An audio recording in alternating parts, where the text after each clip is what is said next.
Ladies and gentlemen, I'm so happy to be here with you. Today is part 2 of the 5-part series. In the part 2 of this video, we're gonna be talking about something pretty important. We're gonna be talking about who. That's the one word we're focusing on today.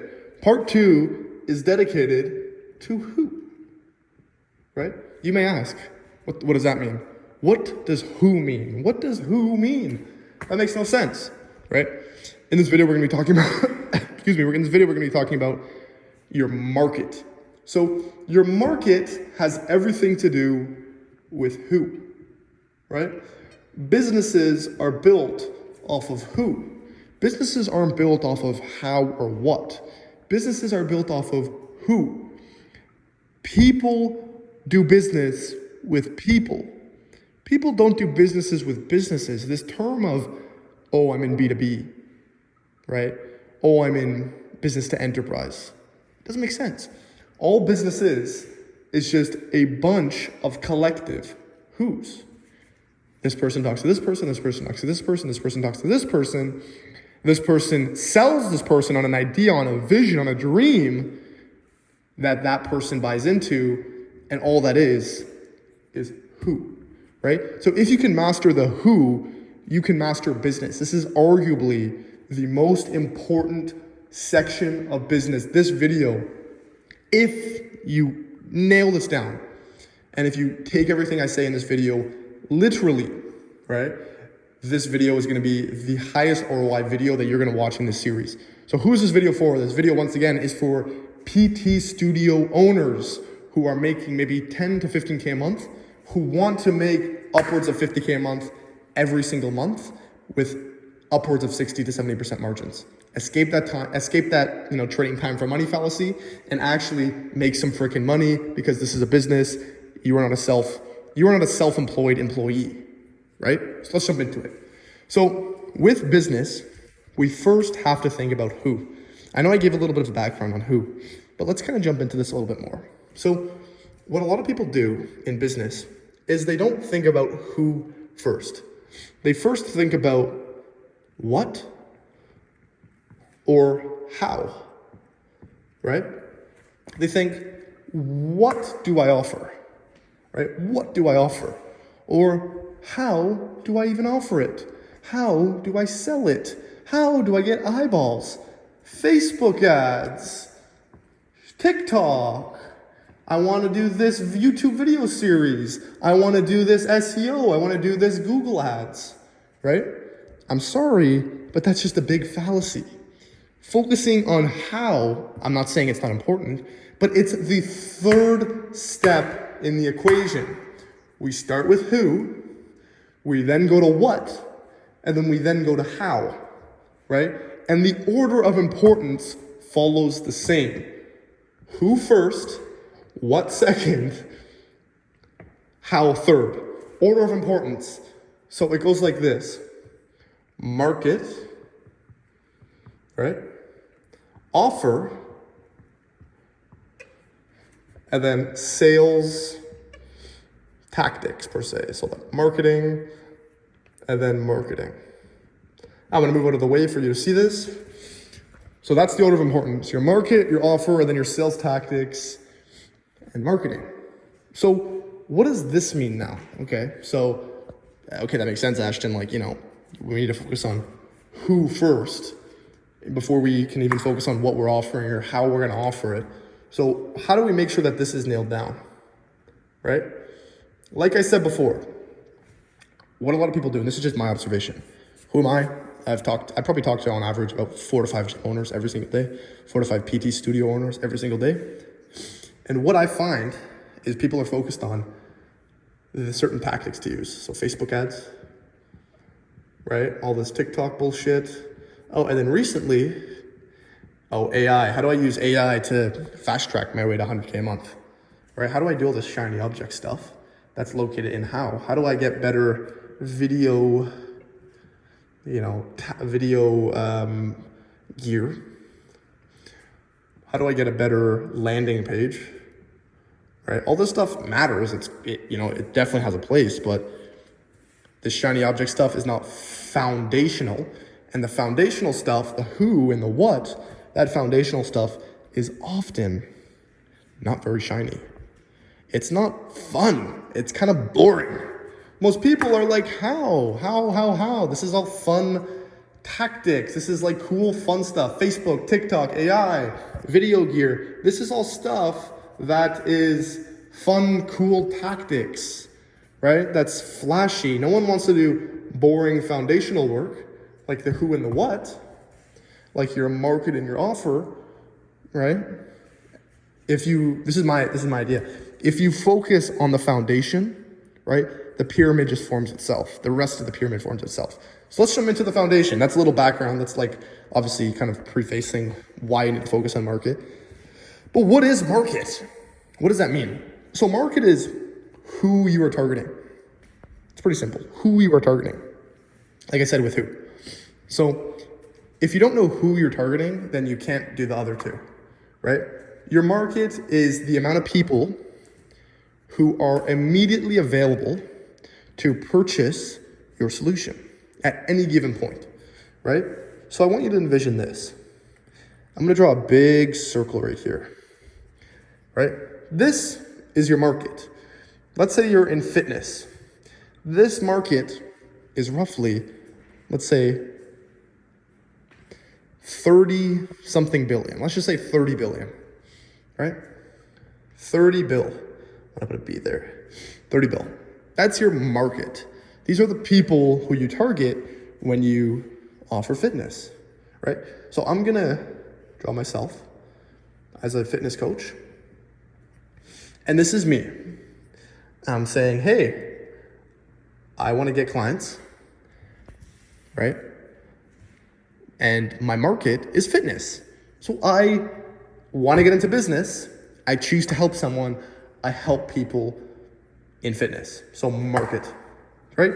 So what do? Is I go into that market. That market is about, let's just say 30 billion. Obviously it's larger than that, but let's just say 30 billion, right? I go in, there's 30 billion people who can buy my services, right? What I'm doing though is I'm also competing against a lot of other fitness coaches that are just in this 30 billion market. It's massive. It's a red ocean. There's a ton of competition. It's all head-to-head wars. Are you gonna win that battle? Statistically, are you gonna win that battle? I get it, you're a special snowflake, but are you gonna win that battle? No, you're most likely not. And I'm sorry, I get it, you're different, but you're not. You're not gonna win that battle. How you are gonna win a battle is this. You have to choose your battles wisely. Choosing your battles is that's one of the most foundational principles in Sun Tzu's book, The Art of War, right? If you want to read a book about business, read The Art of War. So what you need to do is pick your battles. Honestly, from my point of view, what we do is we pick a smaller market. So let me give you an example. Let's say the circle is fitness, 30 billion people, right? Instead of just saying, hey, I'm a fitness coach, I'm gonna just go and just offer fitness. What I'm gonna do instead is I'm gonna say, okay, I wanna get into the fitness market. I can't compete for that 30 billion market share. What I am gonna do, 30 billion other people, what I am gonna do is pick a smaller segment within the market. So this is the fitness market. Within the fitness market, there's a bunch of other markets. This is, let's say, the bodybuilding market. Within the bodybuilding market, this is the competitive bodybuilding market, right? Within the competitive bodybuilding market, let's say this is men, right? Within the male competitive bodybuilding market, this is, let's say, I'm just speaking hypothetically, people who need help with hormones, right? So what I did now is I went from fitness, and I just made this up, but I went from fitness to bodybuilding, to competitive bodybuilding, to males, to then males who need help with hormones, right? So bodybuilding. So see what I did now? Competition, so comp. So put a C comp, and then males, and then hormones, H, right? So now what I just did is I just picked a smaller market. So this smaller circle right? This market now is now your market that you can try to go and compete against. Now, let's think this. This is you. Before you were gonna go target fitness. You were just gonna go fitness all in. Now let's say you go into this market, right? Bodybuilding, competition, males, hormones, right? That market is a lot smaller. What are your odds of succeeding within that market, right? A lot freaking higher, right? Most people just go into fitness. Hey, I'm a fitness coach. I'll help you do whatever. I'll help you with whatever. However, no one wants that. There's no specificity. Go into that specific realm, that specific market. The more specific you are initially, the easier it will be, right? But now you may say, Ashton, you have a small market here. Let's say I get into that market. I spend 3 years in that market. I post every day. I'm, educating my market. I get a bunch of clients. I make a lot of money. But let's say I want to expand in that market, but I'm limited to that market. What happens now, right? Now what you do is once you take over this market, you now go to the next market, right? So now let's say you expand and take over the next market. So you go from men to women who compete. Now you go from women to just everyone that competes. I don't know if there's other genders like that, but other people that compete. And then you go from other people that compete, and then you spread to just the entire bodybuilding market. And then from the bodybuilding market, you now spread to fitness in general. And before you know it, you started small and you went outward and dominated. So I'm just gonna erase this quickly and show you an analogy. So there's this person named Derek More Plates, More Dates. I recommend everyone to look at his YouTube channel. It's called More Plates, More Dates, MPMD, right? He started in a very specific segment of YouTube. What he started with is hormones. He started with blogging hormones. So he would say, hey, if you're taking this cycle, if you're taking steroids, if you're taking Anavar, if you're taking whatever, this is what the protocol you need to do, yada, yada, yada. He started with that. Over time, he shifted to a larger market. He dominated that market. He shifted to a larger market. He dominated that market. He shifted to a larger market. Now he's like pretty well known in just like the entire bodybuilding space. He has a decent market share, right? How is that possible? Let's go back to our drawing board now. Our market. Before, when you're targeting people in just fitness with that 30 billion, before you start posting, you get a few clients. This is what the clients look like. Mom in her 20s. Dad who wants to lose weight. Young powerlifter. Kid who wants to compete.